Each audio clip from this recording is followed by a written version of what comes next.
tell a story about trust and love and hope. When you tell a story about a child, you tell a story about what tomorrow can be.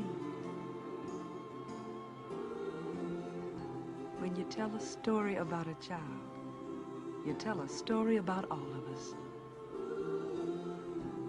We'd like to tell you a story about a child.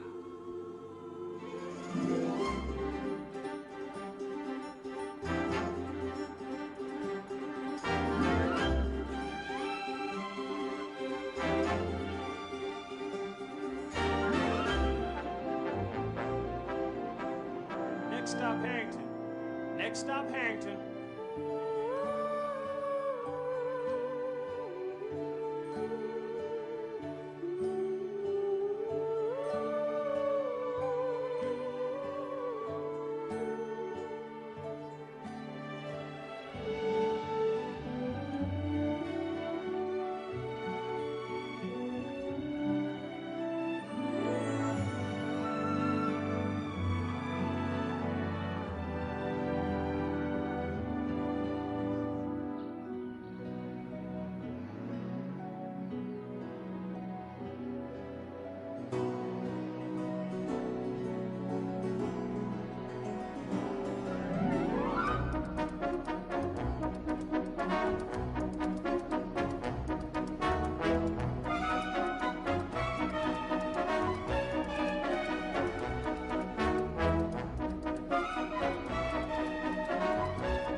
Polly Whittier?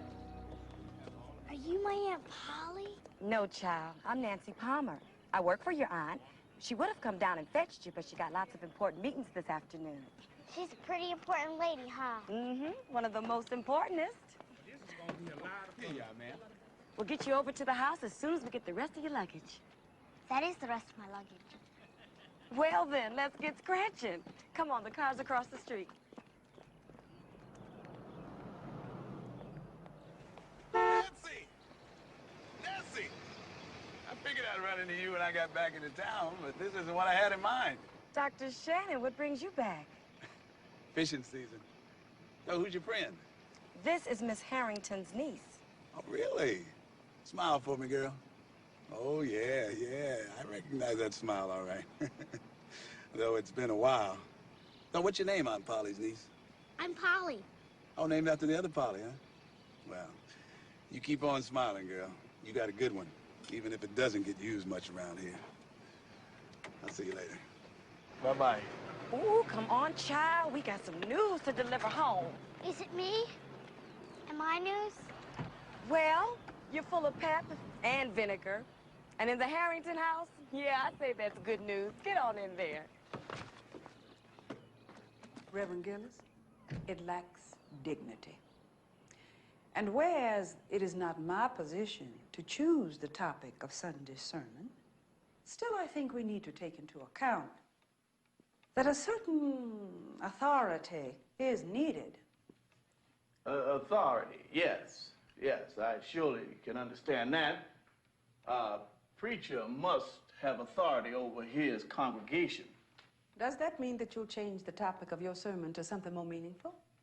Meaningful, yes, I believe it does, if that's what you want it to mean. If it isn't... What I want is to impress upon parishioners that life is serious, life is real. They're only in church for an hour a week. And if this town is to thrive, sooner or later, they've got to come to...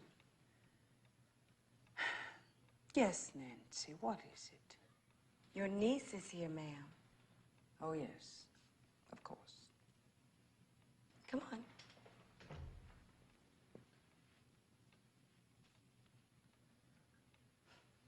Well, come closer, child. Come on.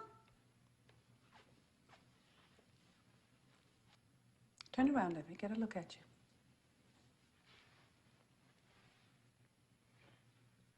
Is that the kind of dress little girls in Detroit wear?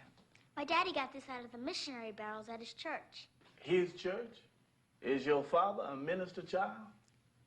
Her father, Reverend Gillis, the gentleman who married my sister, was a deacon in a small church in Detroit, and he and his wife were in an automobile accident, and that's why my niece has come to stay with me now.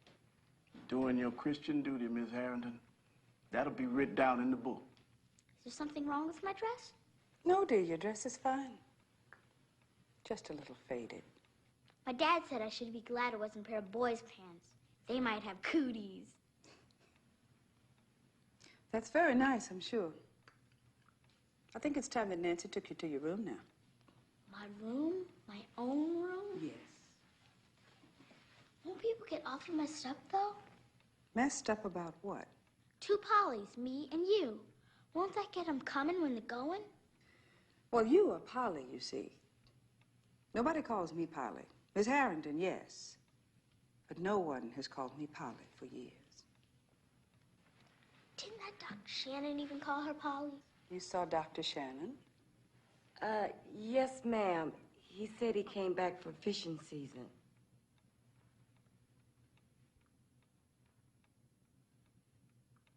Well, Nancy, take her to her room.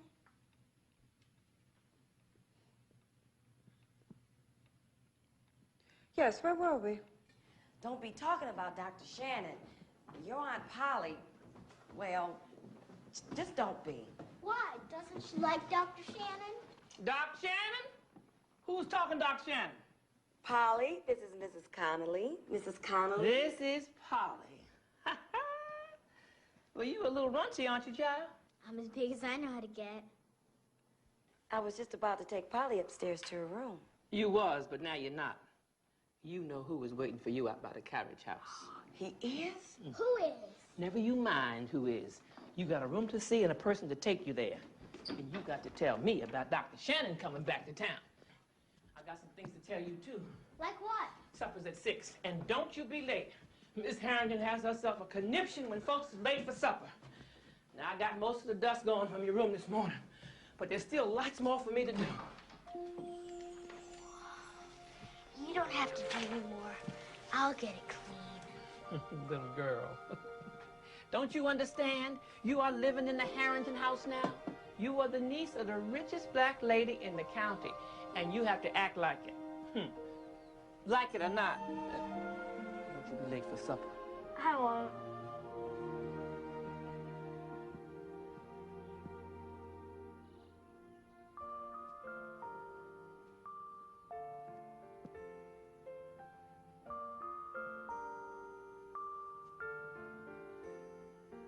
Pretty baby, don't look